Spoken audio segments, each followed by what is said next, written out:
दोस्तों सुजलोन एनर्जी की बात करें तो यहाँ पे दो बड़ी ब्रेकिंग न्यूज़ निकल के आ रही है जिनको हम एक एक करके डिस्कस करने वाले हैं। सुजलोन एनर्जी ने अपने एम्प्लॉयज़ को ईएसओपी स्कीम के तहत बोनस शेयर जारी किए और दूसरी तरफ सुजलोन एनर्जी को सर्टिफिकेट मिल चुका है अपने शेयर ट्रांसफ़र एजेंट से। इसके अलावा ब्रोकरेज हाउस इस समय सुजलोन को लेकर अपने नए टारगेट दे रहे हैं। कैसे है टारगेट उसको समझेंगे, क्योंकि स्टॉक पिछले कई दिनों से दबाव में है। इससे लोगों को लग रहा है कि क्या ये स्टॉक बहुत नीचे आ सकता है और क्या हमें भी यहाँ से निकल जाना चाहिए, क्या ये आगे की रणनीति हो सकती है, उसको समझने की कोशिश करेंगे। और सुजलोन एनर्जी जो विंड एनर्जी सेक्टर की एक मजबूत कंपनी है, यहाँ पर सीएफओ के बयान ने ज़बरदस्त हलचल पैदा की है। आने वाले समय कुछ बड़ा होता हुआ दिखाई दे सकता है, तो क्या निवेश करना चाहिए। लेकिन फ्रेंड्स, उससे पहले अगर आप पहली बार हमारे चैनल पे आए तो चैनल को सब्सक्राइब कर दीजिए, एक बेल आइकॉन दबा दीजिए ताकि जब भी नया वीडियो बने पहला नोटिफिकेशन आपको मिले। वीडियो पसंद आए तो लाइक से ज़रूर कीजिए। चलो फ्रेंड्स, वीडियो स्टार्ट करते हैं। मैं हूँ आपका दोस्त एस बी दवे और हमारे अपने चैनल ऑनलाइन कमाई में आपका बहुत बहुत स्वागत है। तो अभी बाजार क्लोज होने में थोड़ा समय बाकी है, 3:15 बजे के आसपास का टाइम है। अब आप देख सकते कि स्टॉक की शुरुआत ही आज कमजोरी के साथ हुई 72.90 पर। कल की क्लोजिंग 73.01 के आसपास थी।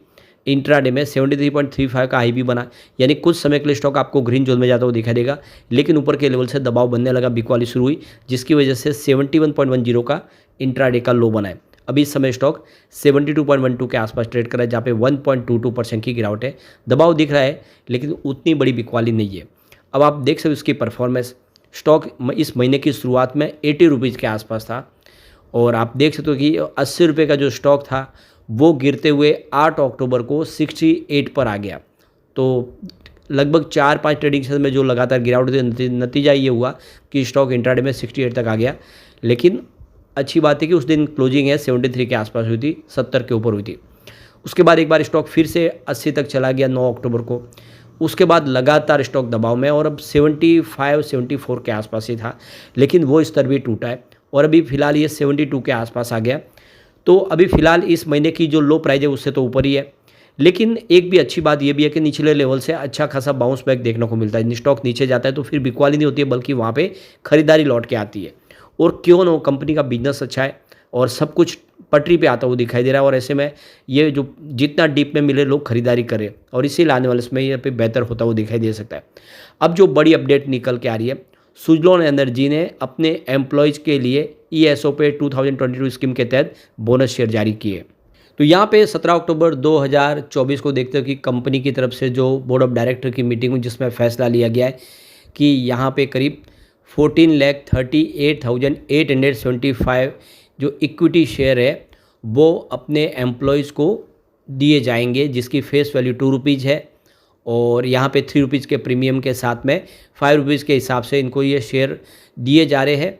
और वो एम्प्लॉय जिन्होंने कंपनी में अपनी अच्छे से सेवाएं दी है, उन्होंने अपने टारगेट सेट किए और समय पे अपना जो काम था पूरा किया, और एक बोनस के तौर पे ये ईएसओपी 2022 की स्कीम के तहत जो अलग अलग कंपनियां अपने शेयर होल्डर, अपने एम्प्लॉयज़ को एक बोनस के तरीके से ये शेयर देते हैं, वैसे ही यहाँ पे शेयर जारी किए जा रहे हैं। इसकी जानकारी एक्सचेंज को दी गई है।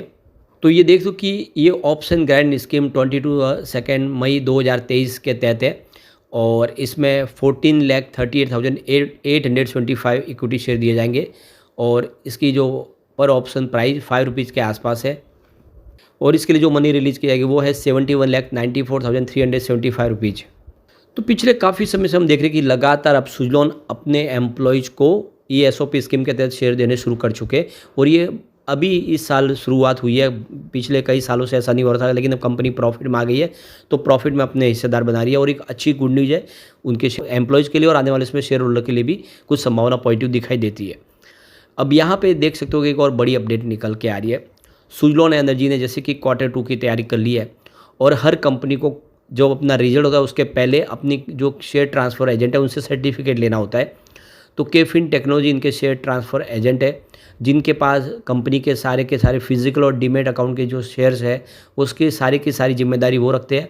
और अब 30 जून 2024 के तहत कंपनी की तरफ से जो उनसे सर्टिफिकेट मांगा गया था उसने सर्टिफिकेट प्रोवाइड कर दिया है, यानी जो भी उनके फिजिकल रूप से जिनके पास शेयर थे उन्होंने डीमेट में कन्वर्ट करने के लिए दिए थे कंपनी के पास, वो केफिन टेक्नोलॉजी ने उनको कवर कर दिया है, उनको क्लियर कर दिया है। तो ये देख सकते हो कि कंपनी की तरफ से ये अच्छी जानकारी मिल चुकी है कि इनको सर्टिफिकेट मिल चुका है, सारा का सारा क्वार्टर टू की तैयारी हो चुकी है। अब सुज़लोन एनर्जी का स्टॉक जो पिछले 1 साल में काफ़ी शानदार साबित हुआ है और देख सकते हो कि लोगों को बहुत ही बेहतर रिटर्न दिया, करीब 88% का 2024 में ही रिटर्न मिल चुका है, लेकिन लास्ट मंथ से देखें तो 10% की गिरावट हो चुकी है। अभी अक्टूबर महीने में ही देखें तो जिंदाल रिन्यूएबल एनर्जी की तरफ से इनको 127 विंड टर्बाइन का एक बड़ा ऑर्डर मिला है, जिसमें 3.15 मेगावाट की यहाँ पे विंड टर्बाइन इंस्टॉल करके देनी है, जिसकी बिजली का निर्माण होगा वो सारा का सारा आप देख सकते हो कि उनके पावर प्लांट को जाएगा। यहाँ तक की खबरें निकल के आ रही है कि टाटा पावर जो एक बहुत बड़ा 3 गीगावाट का यहाँ पे टेंडर जारी करने जा रहे हैं, यहाँ पे देख सकते हो कि विंड एनर्जी के लिए, उसके लिए भी कंपनी ट्राई कर रही है। बहुत सारी कंपनियाँ लिस्ट में है और आने वाले इसमें क्या ये बड़ा एक टेंडर मिल सकता है, वो भी देखना होगा।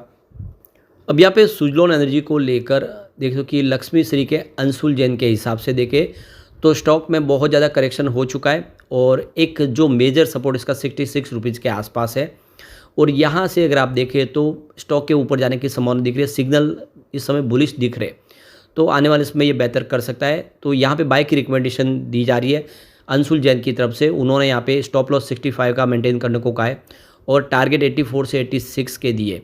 तो यहाँ पे उनका कहना है कि अगर एक बार स्टॉक 85 को पार कर गया तो आने वाले इसमें 109 तक भी जा सकता है। तो अंशुल जैन के हिसाब से उन्होंने इस लेवल पे खरीदारी करनी चाहिए। दूसरी तरफ देखें तो आनंद राठी के जिगर एस पटेल के हिसाब से भी देखें तो स्टॉक इस समय दबाव में दिख रहा है, लेकिन अब देखें तो जो आने वाले समय एक इसका जो मेजर सपोर्ट 66 का है और इस सपोर्ट के आसपास एक अच्छी खासी पुल बैक की रैली भी दिख सकती है। तो नई एंट्री के लिए यहाँ पे एक अच्छा मौका है और आने वाले समय अगर आप देखें तो स्टॉक 86 को क्रॉस कर गया तब तेज़ी की संभावना दिख जाएगी। तो कुल मिला के यहाँ पे निचले लेवल से खरीदारी करनी चाहिए, डिप में खरीदारी की स्ट्रेटेजी अपनानी चाहिए।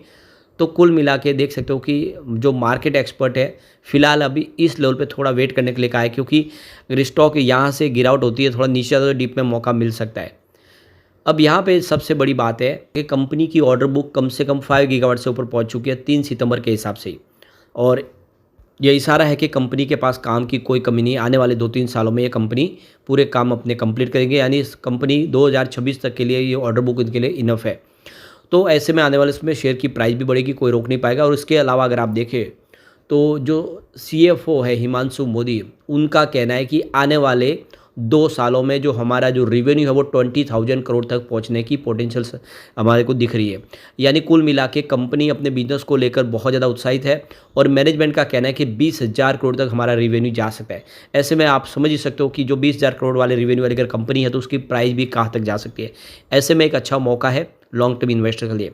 लेकिन फ्रेंड्स, कोई भी इन्वेस्टमेंट करने से पहले अपने फाइनेंशियल एडवाइजर से एडवाइस ले ले या अपना खुद का रिसर्च करें, क्योंकि मैंने वीडियो आपके एजुकेशनल पर्पज़ के लिए ही बनाया। वीडियो पसंद आए तो लाइक से जरूर कीजिए और चैनल को सब्सक्राइब कर दीजिए। Thank you friends.